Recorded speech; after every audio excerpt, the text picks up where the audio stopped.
Officials talking both to the Associated Press and a confirmation from ABC's John McCarthy at the Pentagon that it was a commercial aircraft that was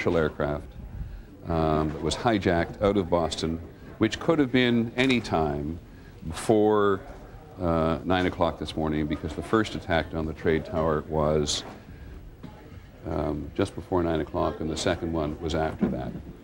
And John Miller, you're listening. Actually, it's interesting.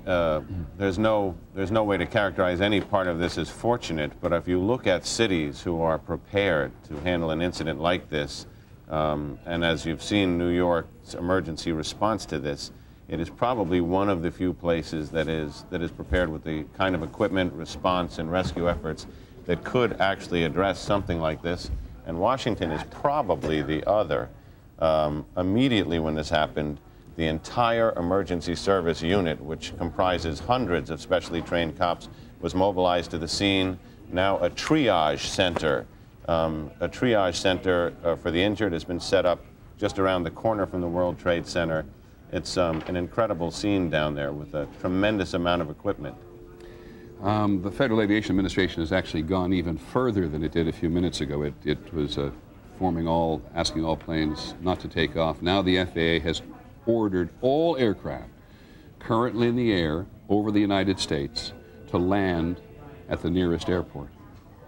Now you can imagine what may be happening, or what they think might be happening in some part of the country, that there is somebody else on some aircraft coming from somewhere or going somewhere with evil intentions, and so all aircraft currently in the air over the United States have been ordered to land at the nearest airport.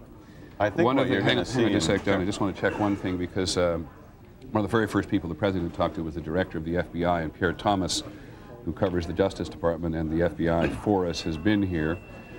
They may think they prepare for this kind of thing, Pierre, but man, it must have been a shock. Stunning shock. The FBI Special Operations Center is now in full alert. The FBI extremely concerned that there would be additional attacks. Normally when you have a situation like this, they immediately get on the line with the CIA, the various intelligence agencies, trying to get a sense of who might have been planning something. But right now, the first order of business is to protect against a second attack, third attack. The feeling is normally when you have this kind of situation, there will be more attacks almost immediately.